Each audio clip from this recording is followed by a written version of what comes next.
ini kami dari kelompok 5 akan menyampaikan materi yang berjudul Dampak Perkembangan Kolonialisme dan Imperialisme. Sebelum masuk ke materi, izinkan kelompok kami untuk memperkenalkan diri. Perkenalkan, nama saya Wewen Setiawan sebagai moderator. Di sebelah saya, perkenalkan, saya Dapsa Nupira sebagai penyaji 1. Selanjutnya, perkenalkan, nama saya Yola Apriana, saya sebagai penyaji 2. Selanjutnya, perkenalkan, nama saya Karin Febrilia sebagai penyaji 3. Saya kembalikan ke moderator. Untuk materi yang pertama akan disampaikan oleh penyaji 1. Kepada penyaji 1, dipersilakan. Baiklah, terima kasih kepada moderator. Di sini saya akan menyampaikan materi yang pertama, yaitu bidang politik. Dalam bidang politik, kolonialisme dan imperialisme bangsa Barat menyebabkan kemunduran kekuasaan di bidang politik dan para penguasa di Indonesia beralih ke tangan Belanda. Pada masa pemerintahan kolonialisme dan imperialisme terdapat sistem dualisme, yaitu sistem pemerintahan Eropa dan pemerintahan pribumi. Misalnya pada pemerintahan Gendres, orang Eropa menjadi pemimpin sebagai residen yang memimpin keresidenan, dan asisten residen yang mengepalai afdeling setingkat kabupaten, di mana orang pribumi menjadi pemimpin bupati yang mengepalai kabupaten dan dibantu oleh seorang pati. Baiklah, itu saja materi yang dapat saya sampaikan. Saya kembalikan ke moderator. Materi selanjutnya akan disampaikan oleh penyaji 2. Pada penyaji 2, dipersilakan. Baiklah, saya Yola Apriana, penyaji kedua akan menjelaskan tentang bidang sosial budaya. Para penjajah bangsa asing di Indonesia telah menetapkan kehidupan diskriminatif, di mana mereka yang berkulit putih merupakan kelas yang pertama dan mereka kaum timur asing merupakan kelas yang kedua. Yang ketiga yaitu kelas yang paling rendah, yaitu merupakan pribumi. Pandangan ini sengaja dilakukan oleh para penjajah asing hanya untuk menjatuhkan martabat bangsa Indonesia. Belanda berhasil menggeser hak-hak istimewa para penguasa pribumi. Para penguasa pribumi telah kehilangan statusnya sebagai para bangsawan yang seharusnya dihormati oleh para rakyat-rakyatnya.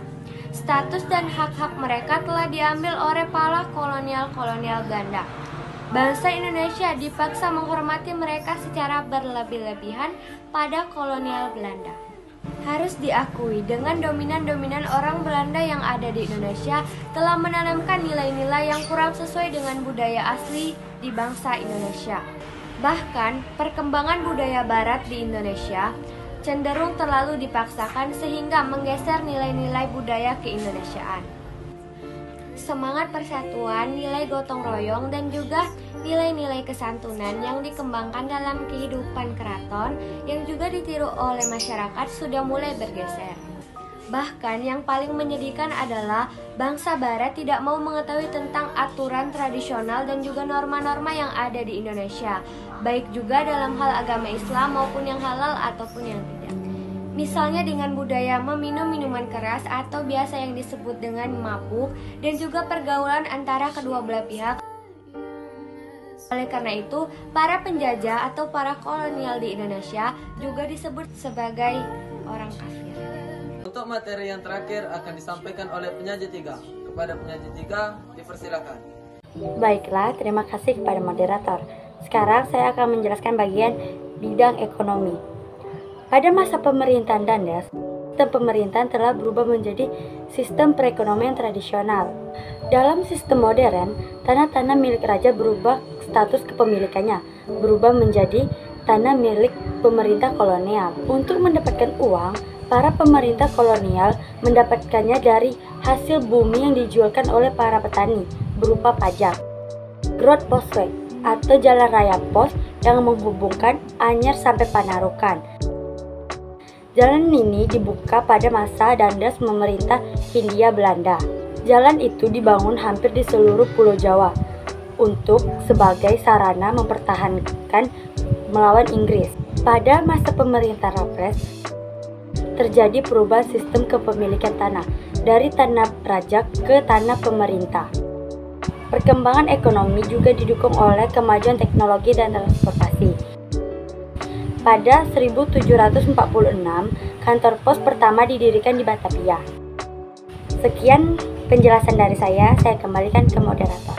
Itulah penyampaian materi dari kelompok kami. Apabila ada salah kata kami mohon maaf. Jangan lupa Like, comment, share, and subscribe. Karena subscribe itu gratis. Wassalamualaikum warahmatullahi wabarakatuh.